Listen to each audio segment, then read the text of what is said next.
om hidung belang gitu ya. Oh ya? Iya, kayak kalau nyawer itu kadang mau ngerangkul atau apa gitu. Sama saya sempat itu dibicarain lah, anak gak benar, gak dipantau orang tua, pulang malam apa gitu. Sampai ibu itu dapat kabar kayak gitu.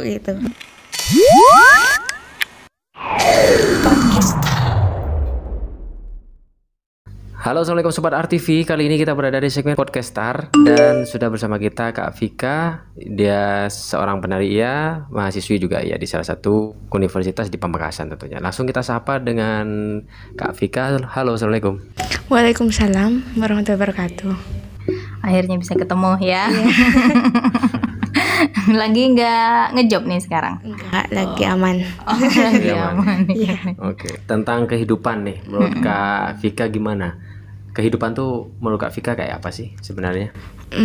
Kehidupan itu tergantung dari gimana kita menjalani, gimana kita menghadapi. Sebenarnya kehidupan itu gak sulit, cuman tergantung dari orangnya saja. Iya benar. Ngomong-ngomong tentang kehidupan, apa sih yang sudah dilewatin sama Kak Vika selama ini gitu? Boleh sedikit cerita nih ya? Boleh. Saya menjalani kehidupan dari masa kelamnya saya tuh mulai dari tahun 2016. 2016. Ya. Berarti waktu itu kelas berapa? SMP kelas 2. SMP. Dimana ditinggalin oleh sosok cinta pertama. Itu seorang ayah. Iya. Gimana gak tahu apa-apa tentang SMP kan, masih gimana gitu ya, masih gak mikirin tentang intinya sekolah gitu. Ya gak tahu, tiba-tiba saya waktu itu mikir tentang ekonomi lah, tentang gimana kehidupan selanjutnya.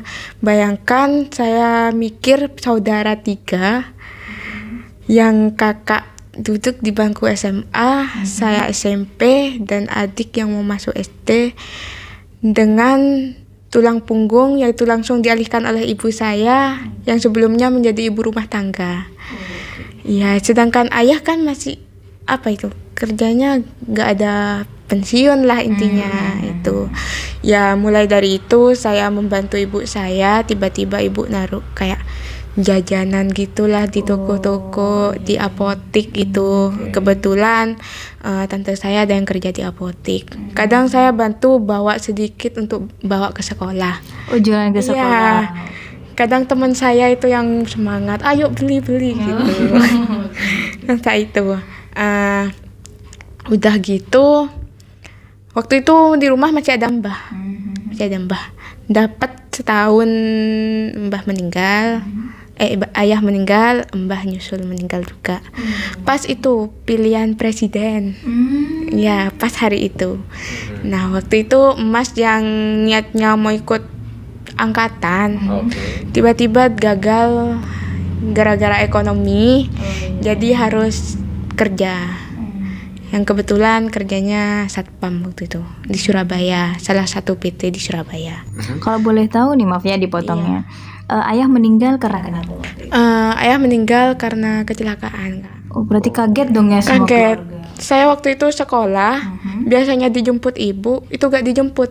Oh, telat gitu ya jemputnya. Malahan yang jemput itu omnya saya. Udah biasa gitu, paling ibu minta tolong gak bisa gitu. Om saya yang jemput, omnya saya ternyata gak tahu. Gak tahu soalnya omnya saya tuh ngajar di Sumenep. Iya, nelfon ibu katanya gak diangkat. Nyampe rumah, dikabarin sama mbah, ayahmu meninggal gitu. Saya gak kaget waktu itu, anehnya saya gak kaget, saya biasa. Karena masih anak-anak waktu itu ya? Iya, enggak juga, ayah udah sering kecelakaan, paling cuma luka ringan gitu. Udah biasa kecelakaan, soalnya kan kerjanya itu kernet di truk. Iya. Udah biasa, jadi saya ambil bantal, lihat TV. Karena nggak berpikir apa. sejauh itu. Tiba-tiba sepupunya saya datang, ngebut lah intinya, minta kartu askes, KTP, ini berkas-berkas. Buat apa, Mbak? Bapakmu kritis mau dibawa ke Surabaya katanya. Saya langsung ikut, pakai seragam tetap saya. Pas saya mau berangkat, masnya saya datang. Niatnya masnya saya itu masih mau istirahat, soalnya balik mau bimbel. Kan kelas 3 SMA. Saya bilang, gak usah balik mas, ayah kritis katanya di rumah sakit. Langsung masnya saya balik. Berangkat bareng ke rumah sakit. Ya nyampe sana nangis semua lah, histeris. Ya gimana ya, gagal otak. Pokoknya intinya darah di mana-mana gitu. Nyampe situ masih ngurus berkas, berangkat ke Surabaya. Gak nyampe rumah sakit, cuma nyebrang di Suramadu udah gak ada katanya. Jadi balik lagi gitu. Kalau boleh tahu tahu nggak waktu itu ceritanya Kak Vika tuh kronologi ayah yang meninggal? Oh, kalau katanya itu pamit ke ibu mau berangkat tahlil di Sidoarjo, itu naik sepeda motor bareng sama sepupunya. Ke Sidoarjo naik sepeda motor? Iya, sepeda motor. Boncengan gitu? Iya, boncengan. Kebetulan yang bonceng ayah? Ayah emang nekat dari dulu. Katanya daerah Telanakan itu ban bocor, ada paku di ban belakang, posisi paling ngebut langsung ngerem mendadak gitu. Kalau yang bonceng biasanya kan langsung terpental jauh gitu, sampai helm itu pecah, helmnya pecah gitu. Parah berarti ya? Parah. Kecelakaan tunggal. Iya, kecelakaan tunggal waktu itu. Ya kaget lah semuanya. Maklum kalau masih sakit kan mending gitu. Bisa penting gitu. Tapi Kak Vika nggak ada firasat atau apa gitu? Gak ada. Cuman paginya ayah masih sempet masakin nasi goreng. Iya, biasanya sukanya emang masak nasi goreng. Saya tuh disuruh nambah nasinya enggak. Udah biasa berangkat, nggak ada firasat apa-apa. Cuman waktu itu ibu kan sambil itu kayak ambil apa itu ya, ngerawat ponaan. Itu emang apa itu sekali ke bapak, ke ayah saya. Tiba-tiba ayah berangkat nangis, katanya histeris, nangis sampai iya mandi dulu ntar tak bawa gitu. Mau ikut gitu? Iya, mau ikut, nggak dibolehin, mandi dulu ntar tak bawa. Nah, dibawa ke kamar mandi, ayah itu pas berangkat gitu. Ya paling itu tanda-tandanya. Pas tanda-tandanya juga rumah itu sekitar hamin seminggu itu dibersihin semua, kayak pohon-pohon itu dipangkas semua sama gitu. ayah? Iya. Itu mungkin tanda-tanda pas hari H itu kan terop itu pas enak gampang gitu, gak mangkas-mangkas lagi. Pas bilang lagi juga ke temennya, aku mau kerja bener-bener sekarang, mau ngehidupin anak, mau bahagiain anak sama istri gitu. Awalnya kernet, dia niat sambil belajar jadi supir.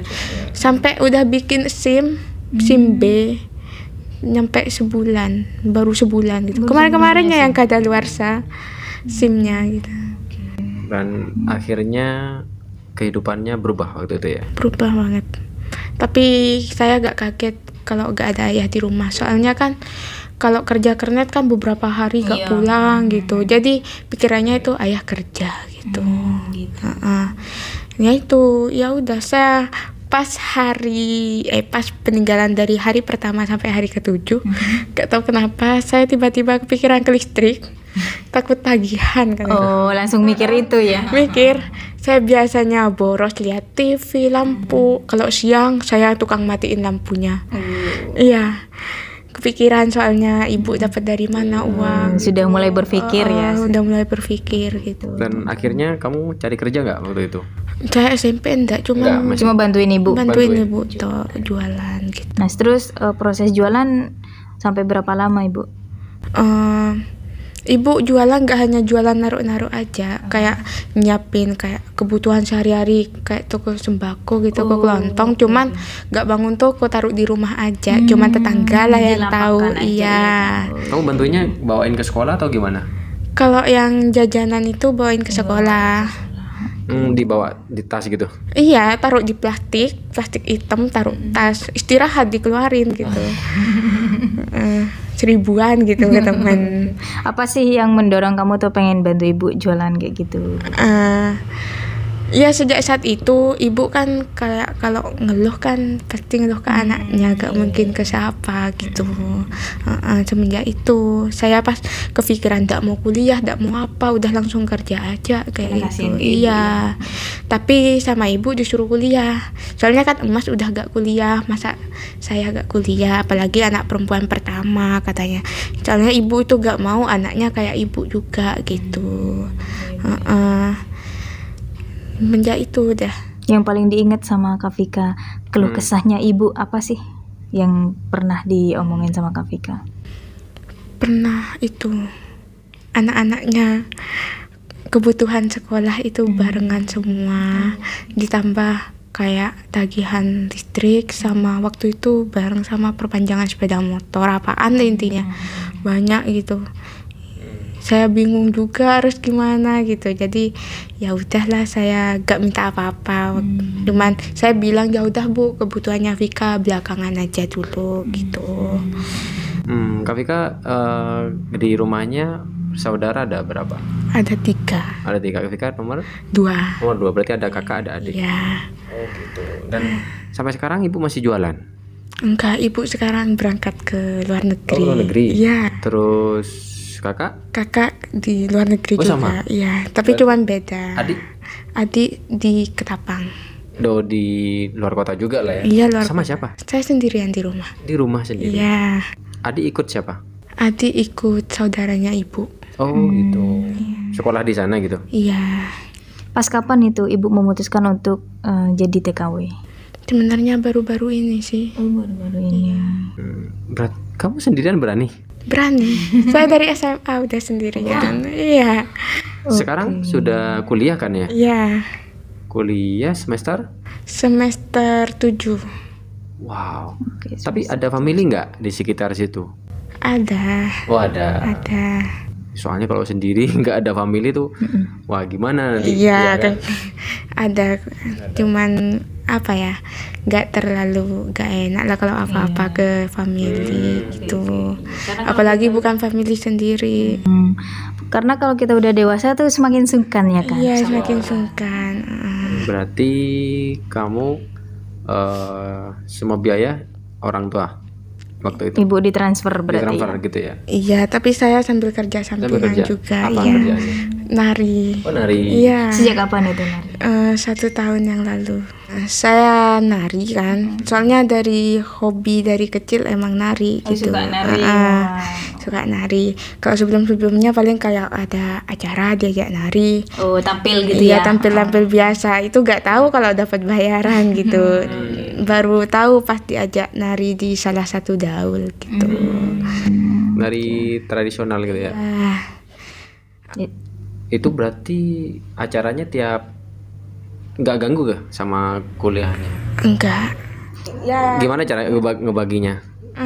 Kan kalau ada kuliah itu nggak diambil jobnya gitu. Baru kalau nggak ada free itu baru. Tapi saya pernah emang lagi butuhnya duit gitu ya. Pas kuliah diambil. Nggak bolos gitu? Iya bolos kan itu. Biasanya maksimal 1 dosen 3 kali lah izin gitu. Baru 1 dosen 1 kali gak apa-apa gitu. Iya. Yang penting nilai aman, tugas dikerjain gitu. Selama kamu nari, ada nggak sih cobaan selama kamu nari? Cobaan ada. Kayak apa? Saya pernah dikekang nggak dibolehin nari sama keluarga. Iya. Mungkin karena penari identiknya dengan hal yang negatif ya. Iya. Iya benar. Gitu. Jadi saya saya tetap dilanjutin, soalnya masa iya saya apa-apa ke ibu gitu, apa-apa minta ke orang tua gitu. Saya kasihan juga meskipun ibu udah kerja di luar negeri, kan biasanya orang kerja di luar negeri banyak uangnya gitu. Iya, Tapi enggak, saya enggak mau minta selagi saya masih ada uang sendiri. Gak minta, baru kalau udah mepet itu berusaha untuk belajar mandiri ya, meskipun nggak bergantung dengan orang tua. Iya, soalnya kan udah tahu keluh kesahnya ibu sebelumnya gitu. Terus apa sih yang dilakukan sama Kak Vika untuk meyakinkan keluarganya Kak Vika waktu itu? Itu dengan kan saya juga ikut sanggar gitu ya, nggak hanya di nari Daul aja ya. Kalau di sanggar itu kan narinya kayak di pendopo, di mana acara-acara penting ya itu dibuktiin dengan itu. Kalau tari masih yakin gitu ya. Oke. Jadi nari itu kan pasti waktunya nggak nentu tuh. Iya. Itu gimana cara ngaturnya? Nggak sampai ada omongan nggak sebenarnya? Ada, banyak. Oh, banyak. Iya. Biasanya kenapa? Karena waktunya kenapa? Pulang malam, kadang berangkat dini hari kan. Kalau acara pagi berangkatnya dini hari harus itu.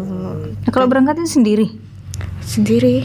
Hah? Sendiri? Rumah sepedaan sendiri gitu. Jam 1 malam gitu? Iya, kadang jam 3 gitu. Wow. Untungnya sepeda saya lampunya menyorot. Bener-bener.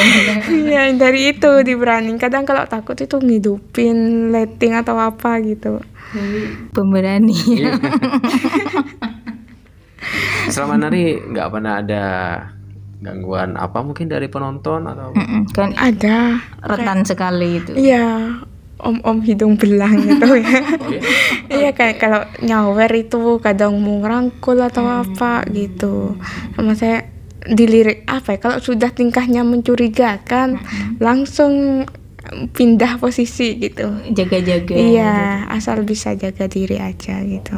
Iya benar-benar. Iya sih. Karena kan sebagai penari itu supaya nggak dicap negatif juga. Iya. Yang dijual kan bukan badannya, Iya. tapi dia menarinya gitu kan ya. ya seninya lah kayak gitu. Iya, seninya. Hibur masyarakat juga ya kayak gitu. Sampai sekarang masih suka nari? Masih nari sampai sekarang? Masih Udah bisa beli apa aja? sempet bisa itu bayar UKT. Bayar UKT Sendiri? bisa, iya beli HP. Wah. Bisa itu. Itu saya sebenarnya dapat bidik misi dari kampus. Kan waktu itu pas KKN harus bayar uang UKT terlebih dahulu gitu, soalnya bidik misinya masih macet lah gitu. Saya bingung, UKT tertinggi lah kan, kalau bidik misi UKT tertinggi dapat dari mana uang gitu. Saya diambil semua job hampir tiap hari. Wow. Diambil ya, untungnya dapat lah uang 2.400.000 gitu. Saya bingung cari pinjaman kemana uang sebanyak itu, apalagi mepet kan ya. Itu alhamdulillah dapat gitu. Nah ibu kalau transfer setiap kapan? Nggak nentu atau gimana? Kalau saya minta tapi kadang ibu nanya juga gitu, cuman saya bilang nggak usah ada gitu. Karena masih ingat ya gimana perjuangannya ibu ya. Nggak kangen sama ibu? Kangen sih. Karena kamu sendirian juga. Iya, kalau sendiri gitu ya, apalagi tengah malam nggak bisa tidur, insom itu inget semuanya, udah inget bapak apalah gitu, inget kerusuhan di rumah gitu. Ya, waktu ngumpul bareng gitu ya. Kalau ada sering tengkar, kalau nggak ada rindu gitu. Sama kakak gimana? Masih komunikasi? Iya, masih komunikasi. Kakak juga sambil ngirim gitu. Sama saya kadang diteruskan ke adik kirimannya gitu. Nggak diambil sendiri. Nanti kalau lulus rencana mau ngikut ibu luar negeri atau tetap job nari? Cari kerja. Kalau bisa nyari kerja. Jadi mana tuh Di luar sini. negeri? Oh, di sini. Ya, biar gak keluar negeri semua gitu. Kasihan adik soalnya kalau keluar negeri semua. Sama saya kadang, ibu anaknya pengen umroh gitu, kangen ibu gitu. Iya bener kan di Arab ya. Iya, anaknya pengen umroh kangen ibu gitu. Kangen ibu. Kapan-kapan kalau ada duit gitu. Sekarang masih gak ada gitu.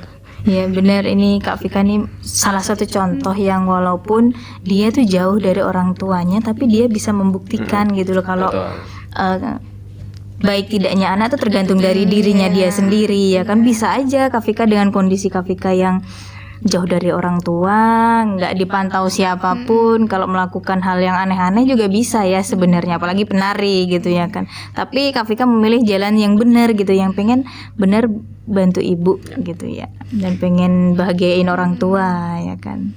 Saya sempat itu dibicarain lah anak gak benar, gak dipantau orang tua, pulang malam apa gitu. Sampai ibu itu dapat kabar kayak gitu.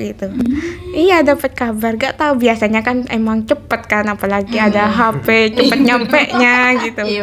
Iya, ibu nelpon lah, maklum lah gak tahu kebenaran, masih marah-marah dulu dengernya sebelah pihak gitu. Iya, saya bilang, ibu percaya sama orang apa percaya sama anaknya gitu. Kalau gak percaya sama anaknya, ya udah ibu pulang aja sini tinggal bareng gitu. Udah gak usah dengerin selagi anaknya masih gak nyeleneh. Anaknya juga tahu kok mana yang benar mana yang enggak gitu. Dan biasanya mungkin juga ibunya Kak Vika punya insting ya. Biasanya kan gitu kan, kalau anak bohong biasanya orang tua tuh ada rasa gitu, kayaknya anakku bohong nih gitu kan. Iya benar. Apa sih yang jadi harapannya Kak Vika sekarang? Kalau harapannya itu kan pengen jadi orang sukses biar bisa ngangkat derajat orang tua gitu. Intinya kan saya dari saudara itu satu-satunya saya yang sarjana. Ya mungkin bismillah, semoga adik saya nanti juga bisa gitu.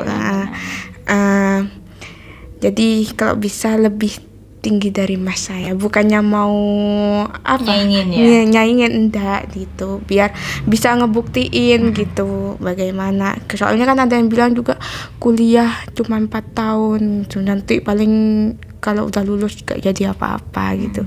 Jadi kalau bisa ngebuktiin dari itu juga gitu. Dari penari juga mungkin nanti bisa buka sanggar lah atau apa gitu.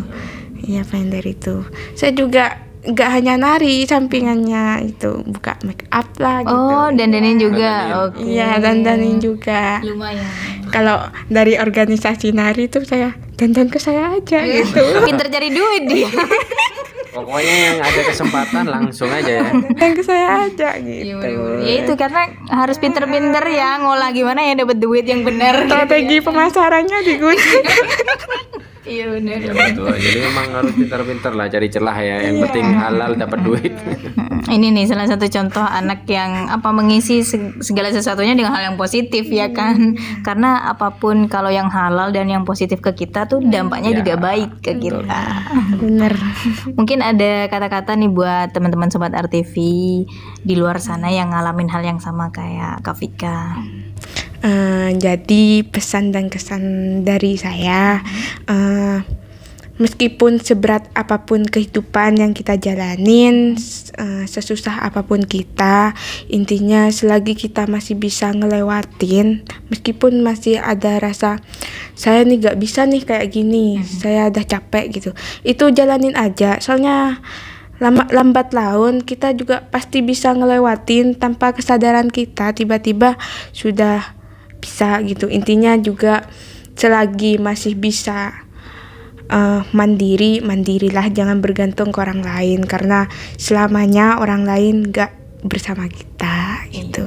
Jadi memang kalau kita mau butuh apa, kalau kita sudah mandiri enak. Iya. Dan gak bergantung sama orang lain itu lebih enak. Ya kan? Dan gak dibaca juga sama orang ya kan. Orang kan gitu ngungkit-ngungkit, aku pernah bantu kamu gini nih gitu ya kan. Ya, betul. Dan memang apapun yang kamu kerjain, kalau itu memang untuk pekerjaan, buktikan dan itu baik. Kalau emang pekerjaan yang kamu lakukan itu banyak positifnya. Jadi tidak ada mindset negatif kepada orang lain kayak gitu. Selama itu halal ya. Selagi benar lakukan gitu. Jangan takut untuk disalahkan. Iya. Oke, thank you buat Kak Vika ya. Iya, sama-sama. Share pengalamannya, semoga apa yang kamu inginkan tercapai, dan misalkan ingin punya sanggar semoga tercapai juga. Yang penting tetap semangat, tetap belajar juga kan, masih kuliah ya. Iya. Dan tetap jadi orang baik. Amin. Oke, terima kasih buat Kak Vika dan buat sobat RTV yang nonton. Thank you sudah nonton sampai detik kali ini, dan ambil positifnya, buang negatifnya ya. Dan see you in the next video. Bye bye. Assalamualaikum warahmatullahi wabarakatuh.